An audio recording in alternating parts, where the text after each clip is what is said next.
mid-term elections were held in Kerala, as the House knows, on the 4th March 2005, because we did not want that the President's rule should continue further and that a democratic setup with a state legislature should be there in Kerala, so that the people of Kerala themselves can again have their own legislature. As the House knows, according to the results announced, no party secured an absolute majority by itself, and no party was in a position to form a government. Out of 133, the party which had the majority votes was the Left Communists, numbering 40. The next party having the greatest number was Congress with 36. The third was Kerala Congress with 23. Now, out of a total number of 133, the Left Communists had only 40 seats, out of whom 29 were at that time under detention. We therefore explored all avenues likely to lead to the formation of a stable government. The governor had been in touch with the various party leaders. From March 8 to March 16, he held detailed consultations with the leaders of the Communist Party, the Indian National Congress, the Kerala Congress, the SSP, and the Muslim League. The governor did not seek the views of the Right Communist Party of India, as they had secured only 3 seats out of a total of 133. The position that emerged from these consultations briefly was that although it was possible for him to negotiate with the various groups and individual legislators and evolve the basis on which a non-Congress government could be formed, the leaders of Kerala Congress and Muslim League made it clear to the governor that they would not join or support any ministry that might be formed or sponsored by the communists.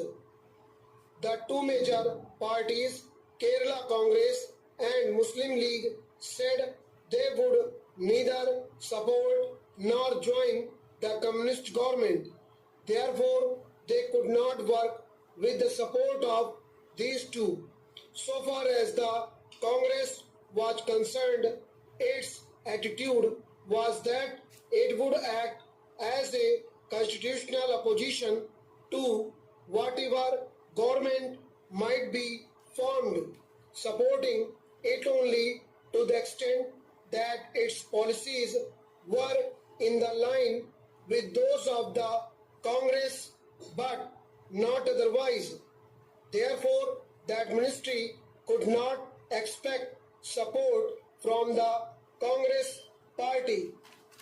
Thus, what happened was that, except for the SSP, which was not opposed to a ministry formed or sponsored by the communists, the other parties were clear that they would neither lend their support to nor seek the support of the party in forming a government. In these circumstances, the governor found no possibility of the Communist Party commanding a working majority, even if those of their members who were under detention were allowed to function. Then also, except the SSP, there was nobody else to support them. The governor did not therefore call upon the leader of that party to form a government. The governor also explored other possibilities. The decision of the Congress party was not to join with any other party. Otherwise, Kerala Congress and Congress combined might have had 59 plus some others if they could.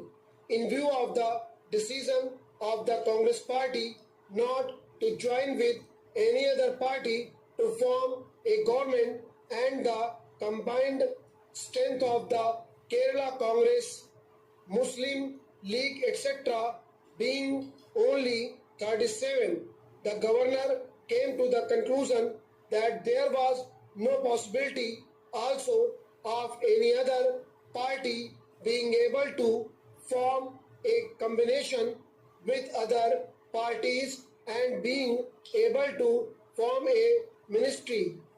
The attitude of the Congress was that once having gone to the electorate and the electorate having given a decision that they were not to elect them in a majority, they did not want to form a ministry with any other party, but would rather like to act as a constitutional opposition.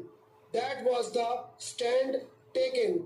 Therefore, there was no likelihood of any combination by any method whatsoever to have any party which could have a working majority.